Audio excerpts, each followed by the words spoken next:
Hello and welcome to another one of my product unboxing review videos. Today we're going to be unboxing and reviewing the Coolermaster MasterLiquid ML360R RGB AIO all-in-one cooler.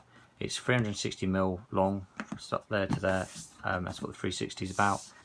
You can get smaller versions, and the reason I've bought this is because I've recently built a machine, a Ryzen system, and that's the air cooler.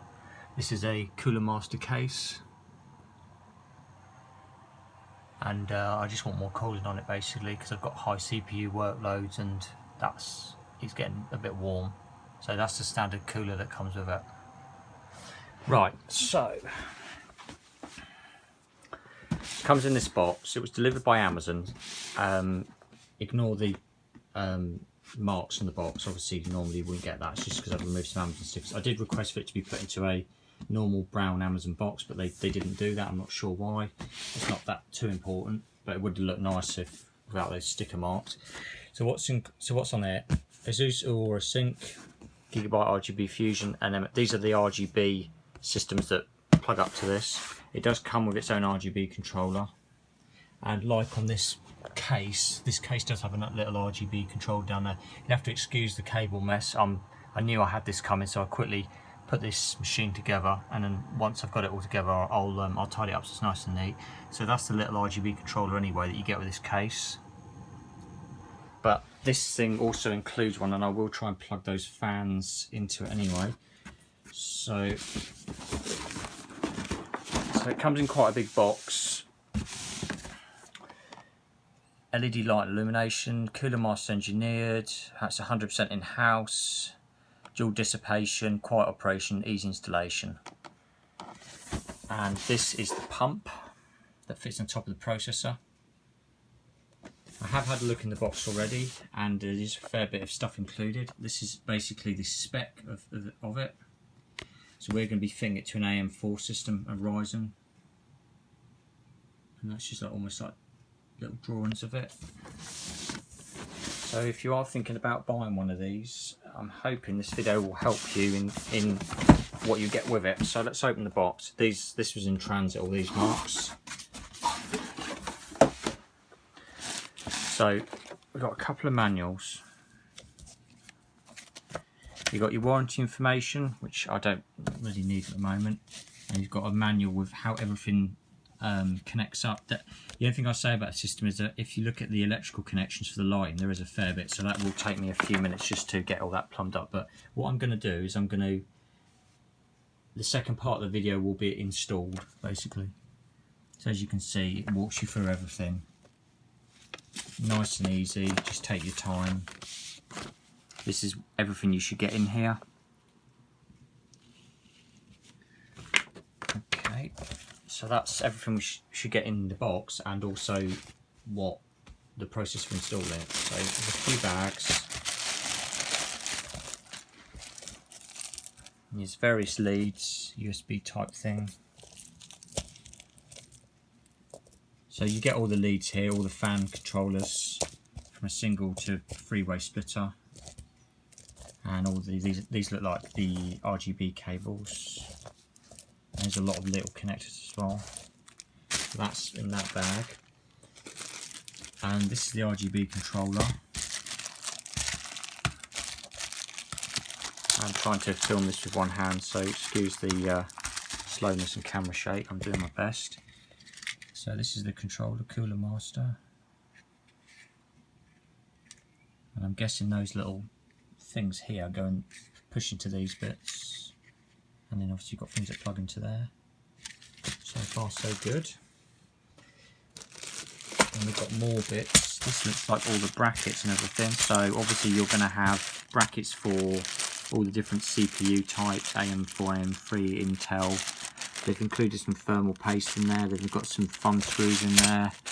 There's some real long screws.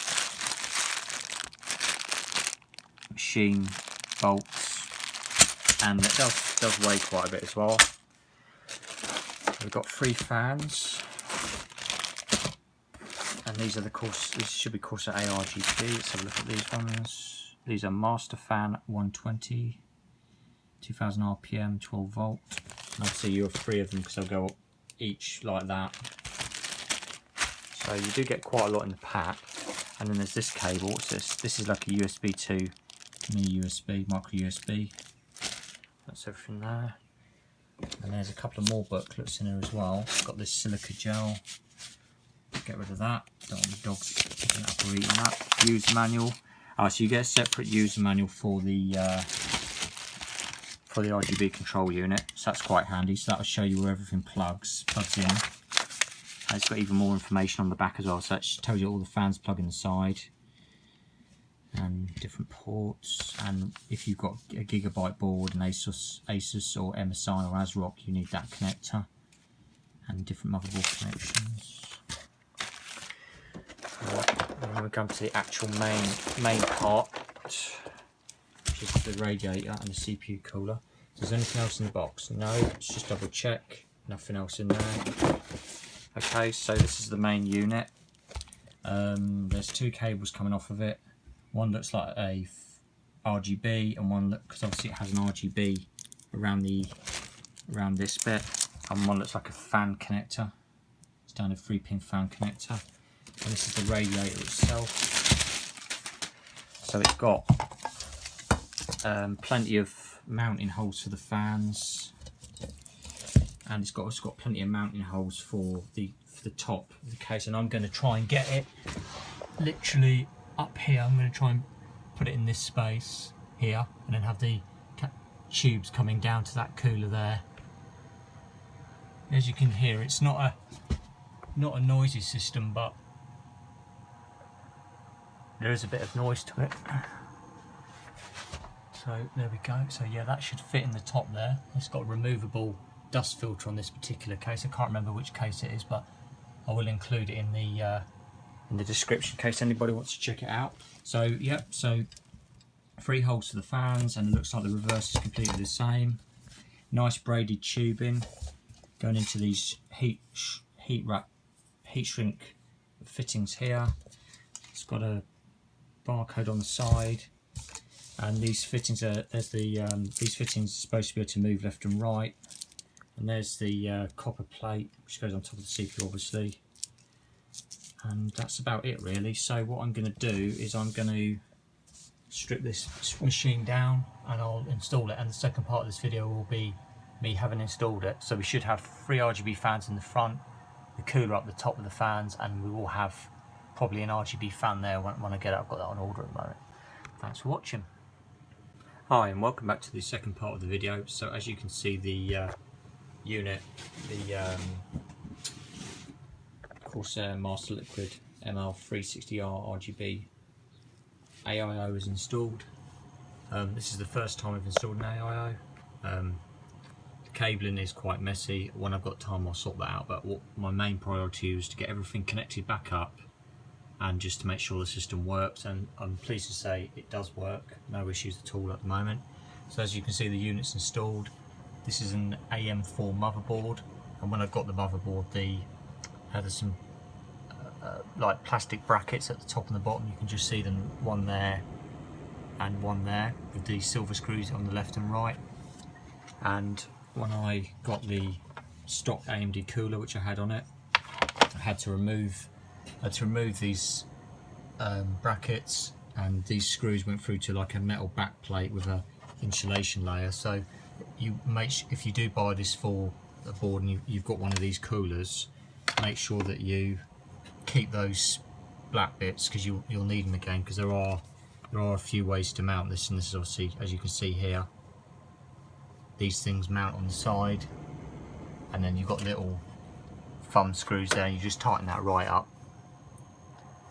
So yeah, so anyway, the unit's installed. It wasn't, I wouldn't say it was the easiest thing to install, and one of the reasons for that is because this piping has to be at a certain angle to go around it. It's nice bend on it, and these bits just clip on here. The radiator was easy to install. Basically, I could have either installed it in the front or the top, but decided to leave what I had here blowing cool air across everything and install it in the top so hot air exhausts out. It comes with nice little screws that's recessed, and I've just got a like a dust filter to go in there like that. I'll just put that in there if I want, or leave it off, whatever. So the hot air blows through, cool air gets sucked up and blows through the radiator and exhausted out. And the RGB Control Unit, it's got enough cables with it that you can plug all the fans you've got pretty much. It's all this stuff here, I've got to tidy all that up. And there's various settings. That's what I'm saying, there's a few settings you can choose. Personally, I just like that one, it's the most colourful. It's got a USB connector and that just goes onto the board at the bottom. That one there you can see. And Windows has picked that up, and I'll play about the software in a bit. The only thing that's annoyed me about it is the fact that I think I've scratched this here. It's annoying, but I was really careful when I installed it, but just one of those things, I guess. I'll just put a bit of Sharpie in there and sort that out. But all in all, yeah, really good. And the temperature, it's definitely made a temperature difference. And if you push the hardware, it doesn't seem to go over a certain temperature, whereas before with the AMD cooler it would get quite warm, and this has solved the problem for me. So thanks for watching. But if you are thinking about installing one of these, take your time, basically just take your time and make sure you've got everything to do it. Thanks for watching.